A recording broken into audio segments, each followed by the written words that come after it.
UP और उत्तराखंड की खबरों के लिए एबीपी गंगा को सब्सक्राइब करें और बेल आइकन दबाएं। डीजीपी एससी अवस्थी से नाराज है मुख्यमंत्री। हाथरस की घटना को लेकर उनसे नाराजगी है। यूपी में नए डीजीपी की तलाश भी शुरू हो चुकी है। एससी अवस्थी के विकल्प की तलाश जारी है। हितेश चंद्र अवस्थी को हटाने का मन मुख्यमंत्री ने बना लिया है। हमारे सूत्र हमें बता रहे हैं आज बलरामपुर जाने के लिए उन्होंने एसीएस होम अवनीश अवस्थी और ADG law and order Prashant Kumar को निर्देशित किया है। इसमें भी एक संदेश है। कल लेकिन हाथरस डीजीपी अवस्थी भी गए थे। हमारे ब्यूरो चीफ वीरेश हमारे साथ जुड़े हुए हैं। वीरेश, लेकिन सवाल यह है कि कल फिर डीजीपी साहब को हाथरस क्यों भेजा गया? देखिए, दो बड़े अधिकारियों का भेजना सरकार के लिए जरूरी था। जब एसीएस होम जा रहे हैं तो उनके पद का व्यक्ति, उनकी हैसियत का व्यक्ति, उनके बराबर का व्यक्ति अगर कोई है पुलिस विभाग का जो वर्दीधारी है वो डीजीपी होता है, तो डीजीपी जाए।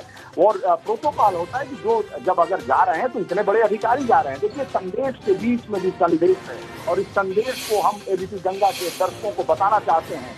जो डीजीपी कल एसीएस होम के साथ हाथरस में गए थे और जिस तरीके से उन्होंने बयान दिया था, उच्च पदस्थ सूत्रों की माने तो हाथरस में कल के डीएसपी अवस्थी के बयान जिसमें उन्होंने सारा ठीकरा स्थानीय प्रशासन पर छोड़ा था, इसे भी आला कमान ने अपरिपक्व बयान माना। और आपने देखा कि सारा media handling ACS Awanish Awasthi कर रहे थे और जब मुंह खोले एसपी अवस्थी तो उन्होंने ऐसा बयान दिया कि आज पूरी सरकार को मीडिया और दूसरे जो पार्टियां हैं इसी बयान को लेकर घेर रही हैं। ऐसे में आप समझ सकते हैं कि कैसे अपरिपक्व एसपी अवस्थी हैं। कहा जाता है महात्मा का कहते हैं कि मजबूरी का नाम महात्मा गांधी। तो एसपी अवस्थी ऐसी ही स्थिति बन गए हैं इस योगी सरकार के लिए और इस बिटवीन द लाइन्स को समझना होगा। और दर्शकों को बताने के लिए मैं आया हूं, ये बात साफ है कि अब उत्तर प्रदेश में नए डीजीपी की तलाश शुरू हो गई है। सोर्सेज से खबर आ रही है कि मुख्यमंत्री एसपी अवस्थी की हाथरस भूमिका को लेकर और तमाम पहले से उन पर मुख्यमंत्री की निगाहें थी।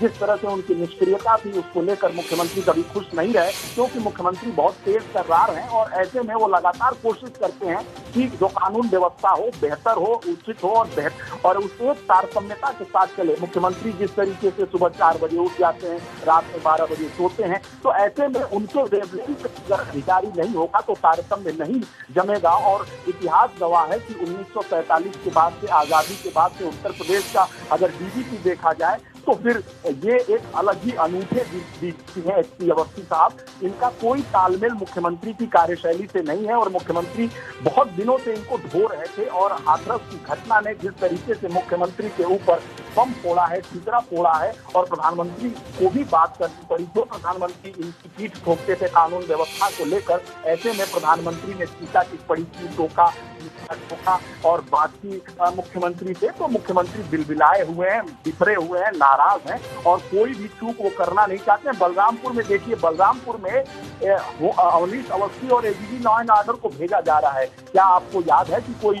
बिकरू कांड में अवनीश अवस्थी गए थे?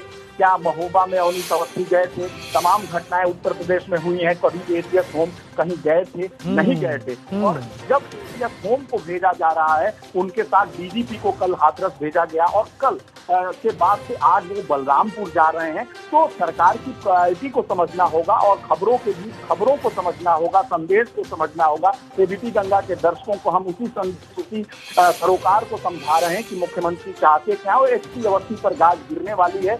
जल्द ही हटाए जाएंगे उत्तर प्रदेश के पुलिस महानिदेशक। नए डीजीपी की तलाश शुरू हो गई है और मुख्यमंत्री अब बर्दाश्त नहीं करने वाले हैं इस तरह की हीला हवाली। और यही वजह है कि एसपी अवस्थी कभी भी हटाए जा सकते हैं।